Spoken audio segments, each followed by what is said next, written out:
Hi there, welcome to Maximum Human Performance. I'm human performance expert Brad Valancourt.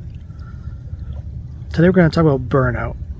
Now, I know when it comes to looking at this kind of a view, burnout can be a bit of a topic that seems far-fetched, or at least not anywhere close to being where we are. But in reality, burnout can definitely happen anywhere, right? Since we're talking about burnout today, let's take a look at what it is that causes burnout, right? It's a whole lot of fatigue, not enough downtime, not enough recovery. Maybe it's an overwhelming feeling of way too many things happening, and this just compounds with other things or more overwhelming things of the same nature over and over again. Man, it can be tough to get out of, I tell you. I remember in my 20s having to work 104 hours a week, and that was just craziness. I would never want to do that again.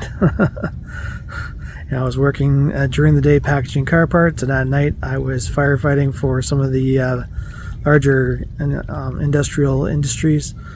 It was not fun, not fun at all.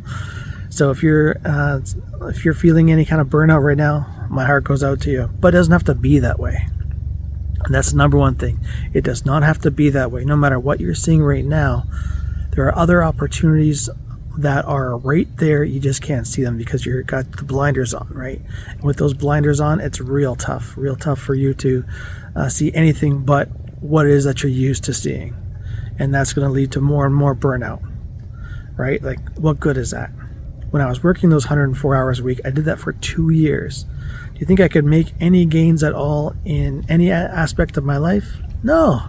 I was sleeping all the time. If I wasn't sleeping, I was being woken up to get to work, and that was it. That was my life for 2 years, and it sucked. It sucked so badly. And yours doesn't have to be that way either.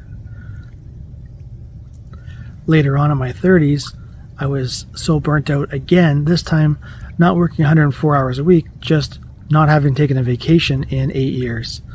I mean, everything I was doing was either learning or applying what I learned. And even on my very last day before shutting down and going on my trip, I had two people, a husband and a wife.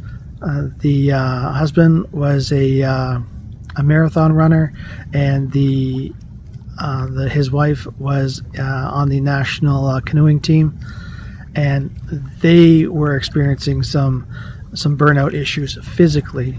So along with that physical, we also had to take care of the emotional and mental aspects. But thankfully I had a couple of hours where I could help them out the best I could and take away some of that pain, some of that exhaustion, and they were able to feel a hell of a lot better afterwards. But the main thing is I had to shut down what I was doing and basically just have some time to myself for a while. So I hopped in my vehicle and I went down south, and I spent a month with some friends down in California. It was a wonderful time where basically all I did was have some me time, some rest and recuperation with some wonderful people. That sabbatical took me 7 months and 43 different states and 5 provinces to help me get to where I really needed to be. In fact, during that time, my grandfather had a stroke. I knew I could help him, but now wasn't the time. He was at the hospital. He's being taken care of that way. That was fine. That was great. But I knew that in order for him to recuperate, he had to wait until I was ready to be able to do what I do best so that I could help him out at my best. And so after a few months, I decided, all right, I'm ready, and let's get to it. The poor guy, he had a shoulder injury that happened a few months before his stroke, and he couldn't feed himself. I mean, my grandmother had to do so much stuff to help him out, which, her being the loving person that she is, they both appreciated her help. And we got him going and to better than normal, thanks to doing the stuff that he needed to do. But, I definitely needed that time And during that time, I learned some amazing things. I even took a class that was taught by the developer. I mean, the primo guy to go to for fascia tissue realignment. This guy was amazing, just incredible. Dr. Kerry Jambrosio, what he did was he developed a way of realigning fascia tissue that normally when you do it physically, you have to grab on and yank it over, and whatever pain they were in before, multiply that by 10 times, because now you got inflammation happening and of course the pain of all the grabbing going on. It was awful. However, what Kerry developed was a very gentle way of jostling the fascia tissue back into place. So while on that sabbatical, I managed to learn that and then drive 45 minutes and show my grandfather. Not only show him, but we tested him. We tested him before I worked on him for those 20 minutes, and his inhale capacity only got to 1,000 milliliters. The average person is 2,500. So that's why he needed the oxygen cannules and stuff like that to help him out. With Kerry's program there, the total body balancing, that got to 1,500 milliliters in a 20-minute session. But, I'll save more for that for another day. This is about your burnout and what we can do about it. So when it comes to burnout, you've got to take a look at a number of things. One, are you trying too hard? Do you need to delegate a few things? If you need to delegate, then find the people that you trust to delegate those very things so that they can carry out those tasks successfully. Take that off your plate. It's huge, because you cannot do everything as much as our egos would like to say, oh yes, I can do this, I can do that, I don't need help. It doesn't work that way, right? Otherwise you wouldn't be burnt out. Another sign of burnout is that you're tired all the time. And what I mean by tired, not just a little, oh, I'm tired. I mean, you are exhausted. You're exhausted so much that even just brushing your teeth seems like a task. What good is that? What good of a life is that, right? You want more fulfillment in your life, and this isn't the way to do it. Definitely not. Another thing with fatigue is that people tend to get a little bit more grumpy, right? They're a little more touchy. And if you've been that way, if you've been grumpier and a little more on the touchy side, you may want to take a look inside and figure out, okay, is this just because of something that is acute, something that I've just started to be a habit because of one or two specific things, or has this been going on for a while, right? Is this something that's starting that is going to be going on for a while unless you do something about it? One thing when it comes to sleep is that we tend to wake up at a certain time when we are feeling really stressed. And I mean super stressed, because what happens is these free radicals, right, these waste products, they build up in our lungs. When it builds up in our lungs, what it ends up doing is waking us up between the hours of 3 and 5 a.m. Why that time? Because that's when our lungs are trying to clean themselves out. And there's a hell of a lot to do when you've got these free radicals. It's got to scrub. It's got to do all these crazy things that has to happen. But if it's too much, then we're going to wake up. And it's our alarm system letting us know that, hey, we've got stuff to take care of before the body can get rid of these free radicals. So what can you do about that? Well, for something like that, you can start journaling, start writing down the things that are bothering you. And when I mean journal, I don't mean on a computer, I mean pen and paper. Because once you've taken care of those problems, or once it starts to feel a little bit better, crumple up that paper and toss it. You'll feel a lot better. You really will. What's your work schedule like? Right? If that's overwhelming, then figure out why. Is it something that you can delegate that, some of those tasks for work? Or is it a combination of work and trying to balance out family? Well, if you're a high achiever, if you've gone to lengths to watch this, you're probably a high achiever looking for more and wondering, how the hell can I get more when I'm struggling to keep afloat where I am now? And that's not a bad thing. All it is you learning to figure out what it is that you need to do to learn how to swim, and then when the current starts to get stronger, you'll be a stronger swimmer for it. Now, if you're not sure if you're irritable or not, ask your family, ask your friends, ask the people at work. If they say, well, you've been a little bit more than normal, well, take that and multiply that by, say, 3 to 5 times, because they might just be being nice to you, and that's great, but that doesn't help you out. What you really want is you want somebody to let you know that, hey, look, this is not normal, what's going on, and what can be done to fix it, what can be done to get you back on track to where you really want to be, which is the fast track to more success, more fulfillment in your life. Not waiting in this pool of desperation and fatigue 24/7, right?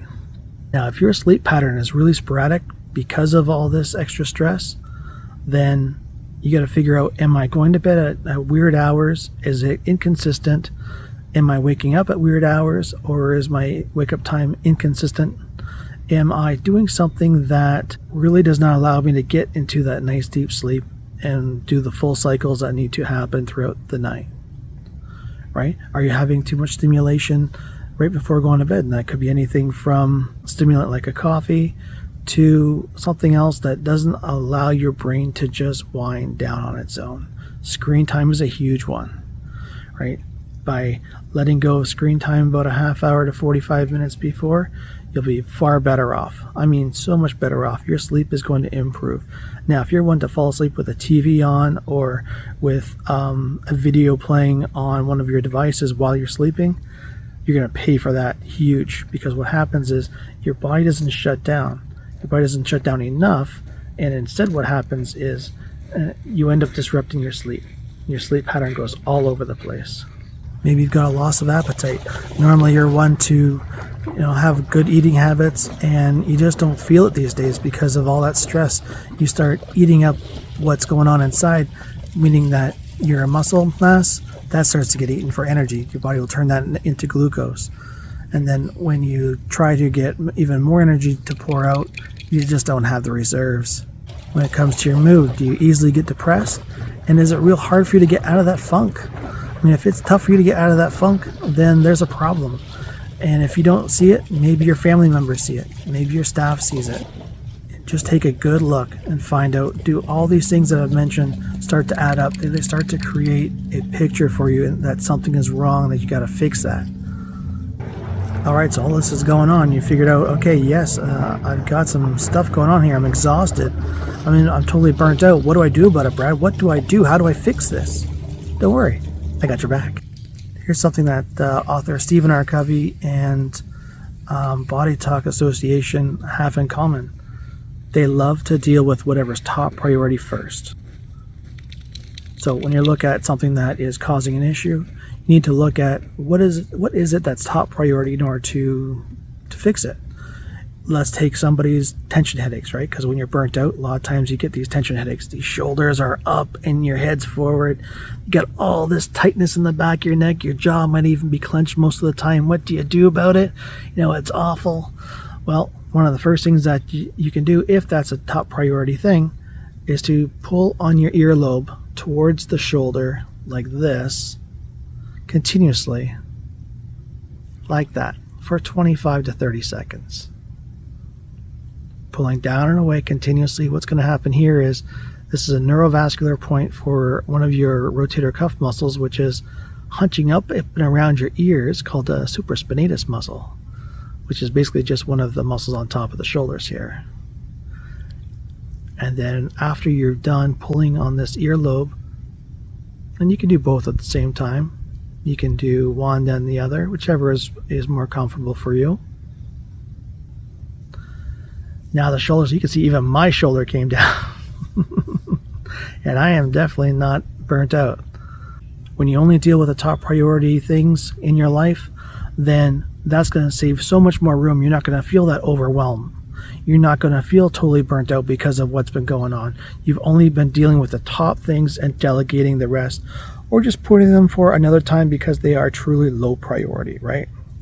And what are some of these top priority things?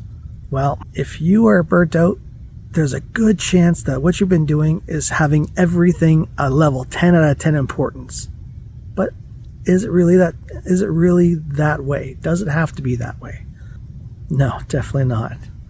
Because if everything is a 10 out of 10, that means that what you're doing is you're putting things like, how do I pay for my mortgage when I've got all these other bills to take care of up here, and you're also putting at that same level, what am I going to have for lunch today?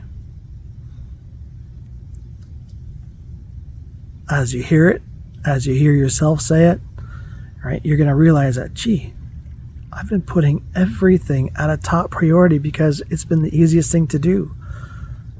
The problem is when you put everything at a high level like that, man, you're on high alert 24/7. How exhausting is that? Your adrenal glands, which are supposed to look like grapes, like Concord grapes, are now looking like raisins, little tiny raisins, because they just can't keep up. But you've got all these decisions to make. Make sure that you're making the right decisions for you. And everything else, yes, delegate. I know I've said this a couple of times. You know what the body really loves? It loves routine. It loves knowing what it has to do when, so that it's predictable. When it's predictable, then it's a hell of a lot easier for the body to figure out what it needs as far as energy levels, what it needs in order to prepare for it, what it needs to recuperate from it. It's so much easier on the body, mind, and your emotions too, right? Think about it. If you're in a nice routine that is productive and it's going to get you towards your goal, how great does that feel? Now, of course, if you're in a routine that is destructive and has things like coping mechanisms in your life, those coping mechanisms could be anything, then what good is that? For now, let's focus on having a good, solid routine that's going to help you out and help you grow. Help you grow as a person, help you grow with your business, help you grow as a loving family member, whatever it is that is closest to you. So what are some things that you can help get routine in your life? Well, go to bed and get up at the same time every day. That's going to help reset your hormones so that they know when they're supposed to peak and when they're supposed to drop, when they're supposed to be just level. All right, that's the first thing. The next thing that you're going to do is you're going to have a grateful log. You're going to jot down everything that you're grateful for, whether you have experienced it or you foresee it coming in the very near future. You're going to write it down that you're grateful for having that in your life, for having the opportunity, for having all these wonderful things in your life. Because when you feel overwhelmed, chances are you're not very grateful at what you already have accomplished. You're focusing in on the things that you have yet to accomplish. So let's keep that in mind. One thing I love about routine when I was getting ready for the Ironman is that I had a set schedule of everything going on. And then when I had some downtime, it was scheduled in there too, so that I could do whatever I wanted at that particular time. But it was scheduled in knowing that I was going to get it and not deprive myself. And at the same time, I was also going to get the stuff that I needed to get done, right?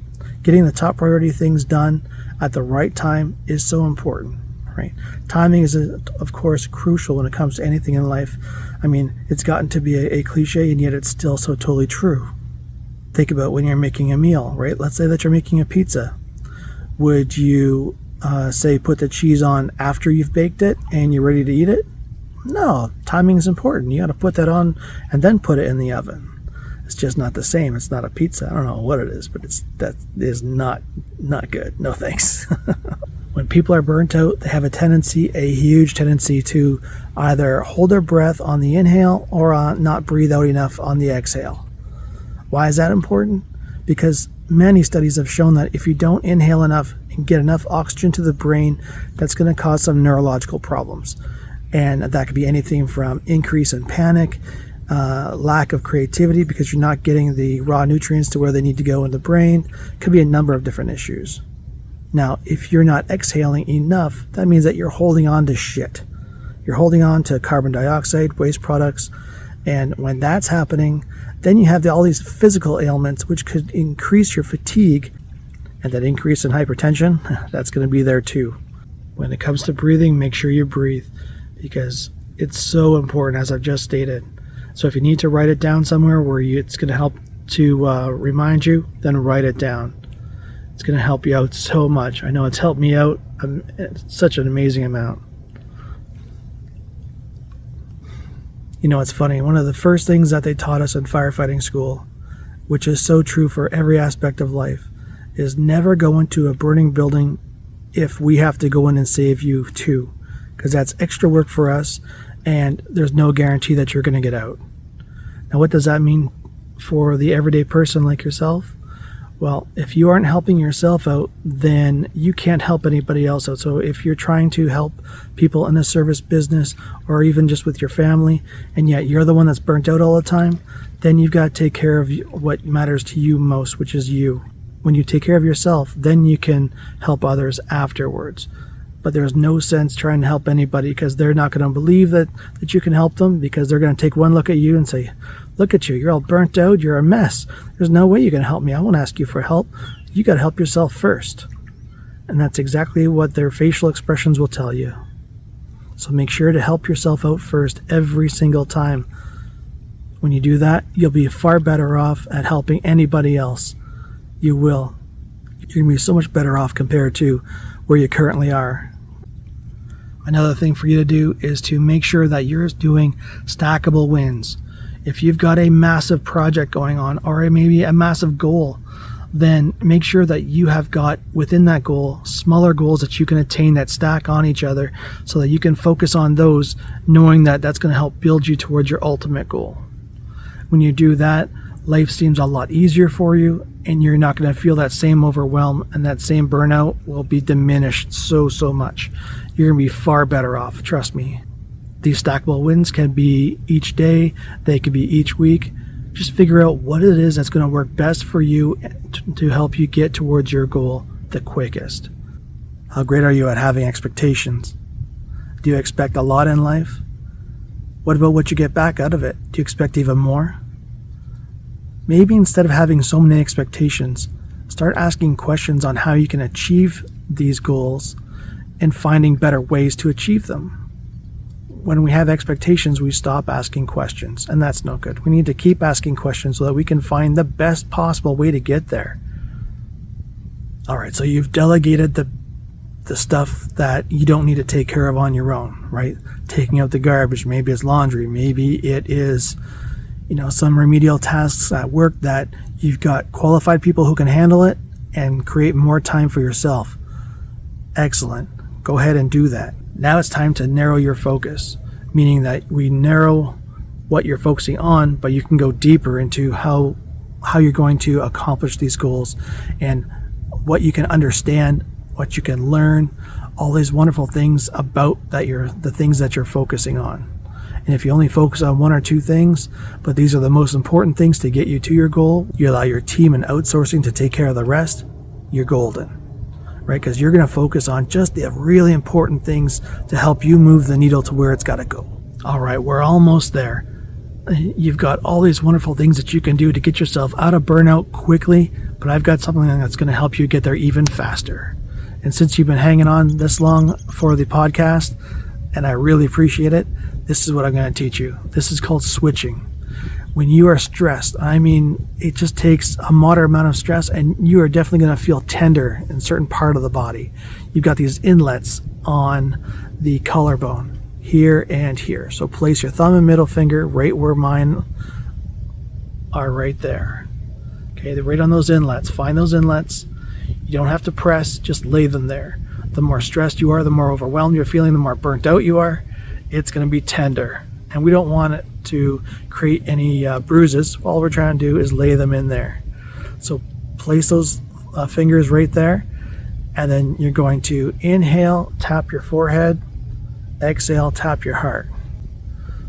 Inhale, tap your forehead, exhale, tap your heart. Doing all this while the one hand is still placed on the collarbone. All right, let's do it again. So place your fingers on the collarbone, on those inlets, here and here. With your other hand, you're going to inhale, tap your forehead, exhale, tap your heart. Your breathing is going to come down. Inhale, tap your forehead, exhale, tap your heart. A lot of that stress is going to melt away. Great. So between this one that I showed you earlier and this one, those are two great things you can do anytime. Before you go to bed is a great time to do it. Before you have a big meeting, excellent time to do it. Do either one of those things and all the things that we've talked about today, and you're going to have far less burnout, And you're going to get yourself to where you want to be in life that much faster. Because, hey, you're a high achiever. You don't have time to waste. Make sure you subscribe so these episodes can pop out when you really need them, and save them for when you really want to use these techniques. They're going to help you out so much. Thanks for watching.